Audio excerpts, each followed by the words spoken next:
fantástico. Uma gentileza de Transbrasil e seus agentes de viagens. São Luís do Maranhão. Até há poucos dias, de suas numerosas igrejas, a ordem sossegada parecia espraiar-se para toda São Luís.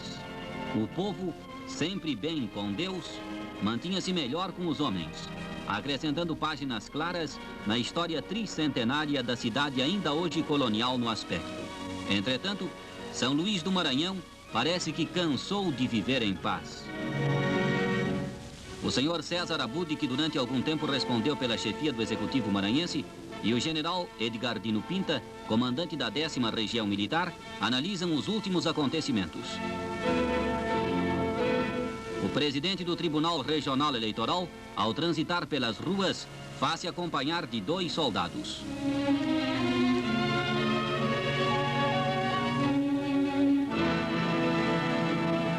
O ministro da Justiça, senhor Negrão de Lima, transporta-se ao Maranhão para estudar in loco a natureza dos fatos. No 24º BC, inicia-se a primeira conferência, fim da qual o ministro e o general Edgardino concedem uma entrevista coletiva à imprensa relatando as conclusões iniciais. Há tanto repórter que se formou um comitê de imprensa, o que traduz a gravidade da situação.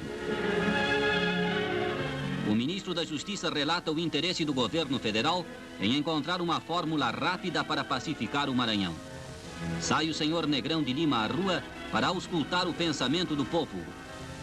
O homem da rua não demora em fazer conhecer sua opinião. Os populares vão se juntando ao redor do ministro.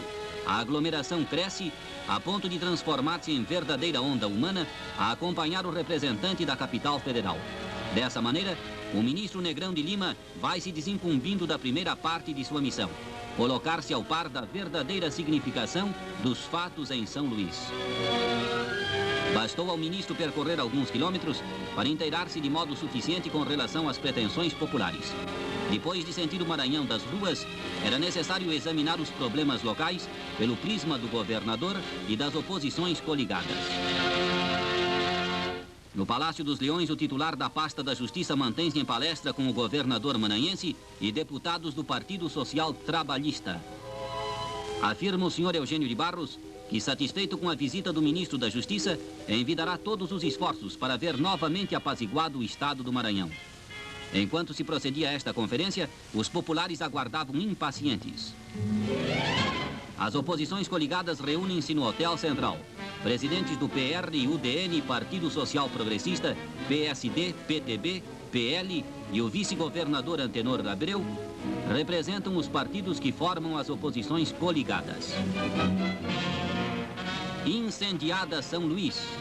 No bairro de Caratatina, o fogo começou na residência de Arthur Urso.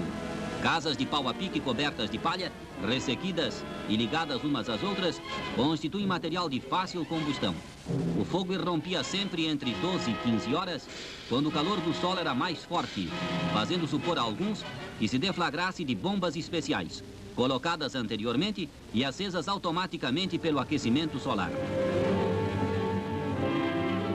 De pequeno alcance se torna a ação dos bombeiros diante das condições do incêndio, onde tudo é propício à transmissão do fogo, inclusive o vento.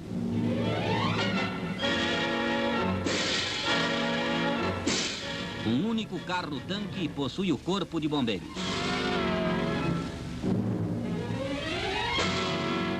No bairro de Caratatina, 185 casas foram envolvidas.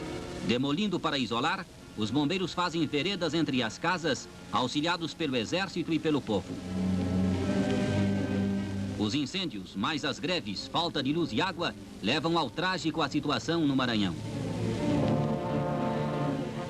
Pessoas cuja situação financeira era quase miserável, vêm-se na penúria extrema em consequência do incêndio. Completamente léu, a sensação de abandono é desesperadora. Enquanto alguns se descontrolam em cenas pungentes, outros colocam os trastes na rua, prevenindo-se contra o alastramento do fogo.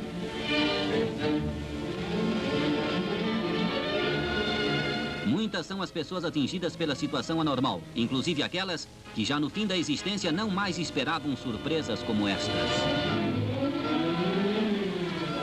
Latas de todos os tamanhos são empregadas numa luta desigual, na aflição de apagar o fogo devorador. A esperança procura algo entre as ruínas. O conformismo cruza os braços diante da desgraça. Paralisados, alguns moradores veem a destruição do pouquíssimo que têm. No bairro de Cujabal, situado atrás do cemitério de São Pantaleão, poucos móveis se salvaram. 400 pessoas ficaram desabrigadas. A topografia do local tornava quase impossível qualquer assistência. No bairro de Lira, mais de 100 casas desapareceram, expondo ao desabrigo crianças, mulheres e homens. Mulheres postas à margem da sociedade, acusadas de incendiárias, são presas para evitar maiores danos.